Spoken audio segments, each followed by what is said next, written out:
So I was watching a show the other day, and as it ended, the next suggested for you in the queue came up, as they do, and it took me a minute to realize what it was, and once I did, I almost stopped right there. There's a reason why I have never watched The Chosen. Technically several reasons, and most of those reasons transfer to this new show, The House of David.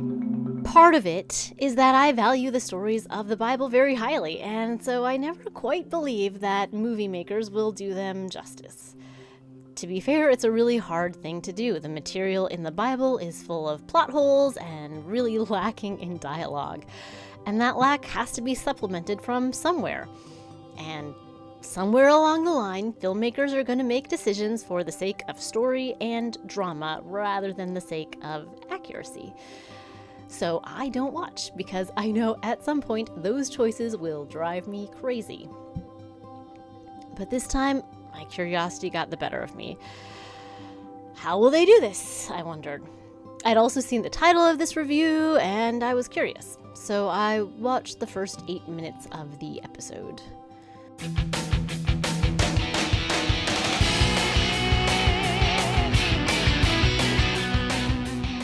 It starts with someone, presumably David, gathering stones. There's a lot of water? Why is there so much water? Is he on the seashore? Why would David ever be on the seashore? Based on other footage, maybe it's supposed to be En-Gedi, but here's what the real En-Gedi looks like. So I had my first skeptical reaction, but I watched a little further.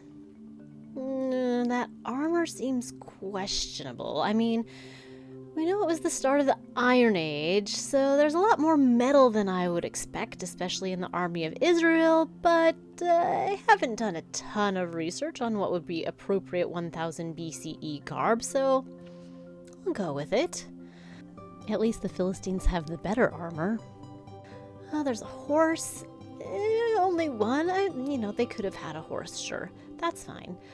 Ooh, the architecture seems more medieval European or Crusader than ancient Israelite. It's not great. And why does Samuel look like Gandalf? Are we making an epic of Middle Earth? But then we slid into the Valley of Elah, and the title that was initially in Hebrew drew my attention. I had to go back and see if the Hebrew actually said what the English translation said. And while I was examining that, I was also looking at their presentation of the Valley of Elah. It's too wide to be quite believable, but not totally off-putting.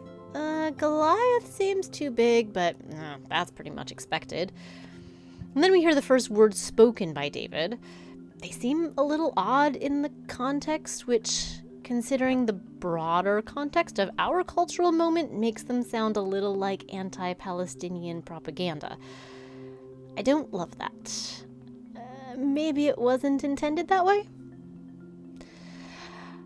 And then we flash back to David as a shepherd near Bethlehem. And for me, it really fell apart. The sheep are wrong. The scenery is wrong. The way he acts as a shepherd is wrong.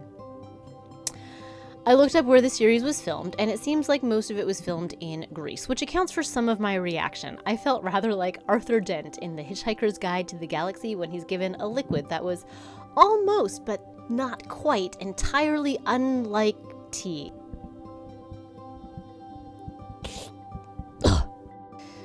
The landscape that they showed was almost, but not quite, entirely unlike Bethlehem. It's too green and grassy, the hills are too high, but at the same time, the plants and rocks look like they're almost right. Some might question why this bothers me. After all, it's roughly right ecologically, and we can't expect everything to be filmed on site, and I think I have two explanations. The first is that it's just jarring to have a familiar place like your hometown showing up in film and looking nothing like itself. My hometown is Bozeman, Montana, which doesn't show up often in film. The one that first comes to mind is a scene in Heroes that purports to be in Bozeman.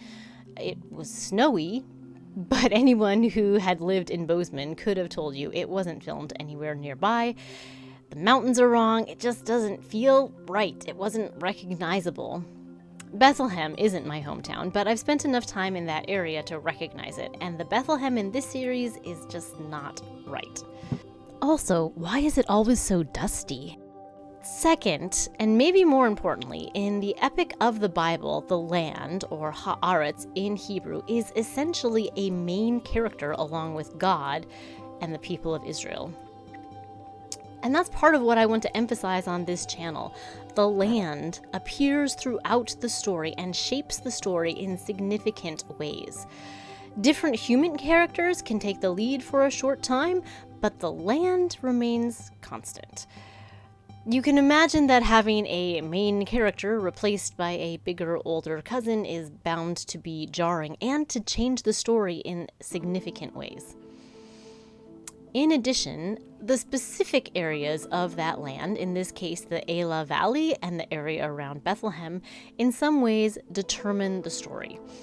The layout of the Elah Valley and its location impact the strategy used by both armies. The area around Bethlehem would have determined what type of shepherd David was and how he would react in different situations and what kind of sheep he would be guarding. And these were just wrong. For example, in the first episode, he is supposedly watching sheep, but most of the herd seems to be out of sight. When they start making noise, he has to go find them. This sharply contrasts with how actual shepherds near Bethlehem behave today. All that to say, if you want to watch it, by no means let me discourage you. I watched 8 minutes of it and ended up writing an 8-minute rant about why I don't like it, but also I knew I wouldn't like it. It's not my thing. If it's your thing, feel free to watch and enjoy, but maybe do so with a sense of caution. After all, if the producers got a main character like the land so wrong, what else are they getting wrong?